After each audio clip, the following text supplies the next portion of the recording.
Hello, everybody. This announcement is for the week of April 20th to the 27th. So there's two announcements. The first one is in regards to your regular work this week. So the work this week is on hate crimes and hate speech. And there's two discussion board posts. One is on a reading that's linked into the PowerPoint. One is on the overall lecture. That's a difficult topic to kind of teach in a one-sided format. So usually the discussions in class are pretty robust around that topic. So hopefully you can recreate that online. So the second part of this announcement, which is the major portion of the announcement, is the final project. So there's not going to be a cumulative final exam. I've whittled it down to, after some significant thought on how to quantify everything we supposedly learned this semester, I whittled it down to two options. I'm going to show you what those look like right now. So you have in your, on Blackboard, the final project mod 5 is open, and this is the direction sheet. So option 1 and option 2. Option 1 is a traditional college paper. No fancy dancy anything there. 10 pages, 10 resources, standard college formatting. The only thing I'm limiting it to is one of these three topics. So if you pick this option, you have to go beyond what we talked about in class. So you can't just regurgitate things that we said in class or what's in the PowerPoint. You got to conduct some independent research. The whole concept here is critical thinking in all three of these. But so you can do cybercrime and the law, and that explanation is there. You can do policing cybercrime. If you do this one, make sure you take a look at this video or this news article first. Or you can do critical thinking. You can identify one current issue and do a pro-con discussion about that. Then a critical assessment after the pro-con argument. You do both sides of that.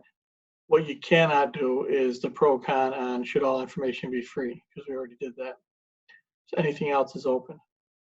So that's option 1, 10-page paper, standard formatting, standard college expectations, standard bibliography, all APA format. Option 2 is a comparative global cybercrime analysis. So basically what you'll do is you'll choose a country, another country, and you'll basically profile the cybercrime issues in that country. Then you'll pick one specific cybercrime issue and you'll do a comparison between the United States and that country.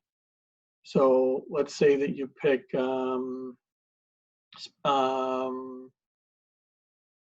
ransomware. So maybe you can pick how the United States profiles it, the legislation against it, the enforcement of it, the frequency, and then you'll do the same thing in the other country.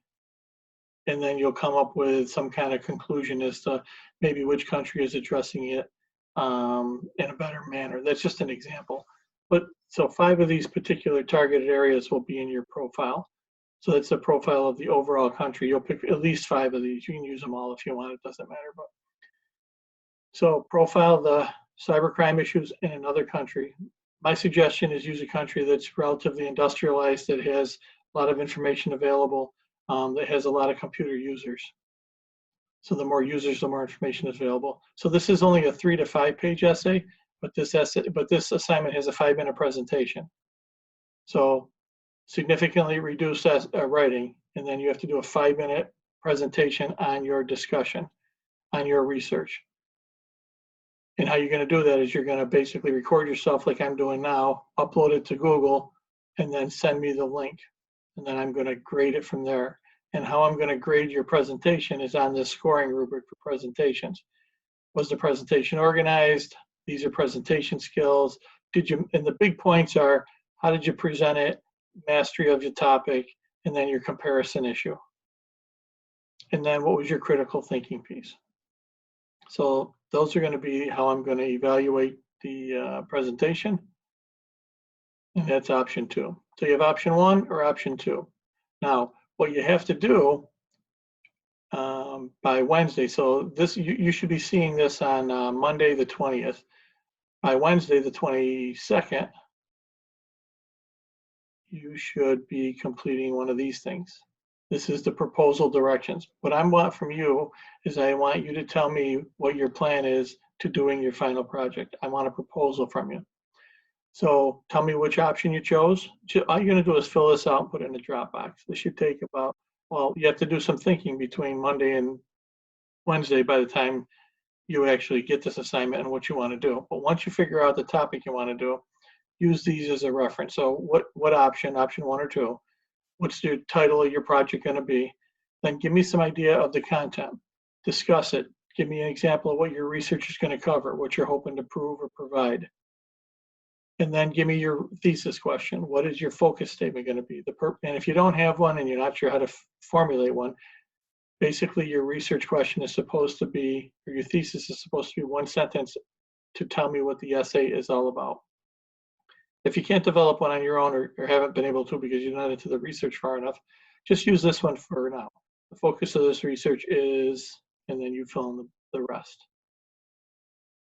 Okay, so then the due dates are on here. The project is assigned on Monday the 20th. Your proposals are due on the 22nd. Your final project is due on May 3rd, Sunday night. So you have 2 weeks to do that project. That's in addition to your regular weekly assignments. All right. Also on May 3rd, that's the last day. If you're looking at the assignments calendar should have told you that that's the last day that you can submit any late work at all. May 3rd is your last day. Alrighty. Okay, so that's your final project. So the last announcement I have is if you need to get advice, please make sure that you've checked with your advisor and schedule an appointment for advising. If you're a senior and you're ready to graduate, or I'm sorry, if you're ready to graduate, not a senior, but if you're ready to graduate, make sure that you fill out the application for graduation. You can find that in your web access page. And I make a note here. So when you log on web access and you go to the right-hand side of the screen, the second column down, it's something called student planning. There's something that says application for graduation right in there. Click on that, fill it out online, send it in.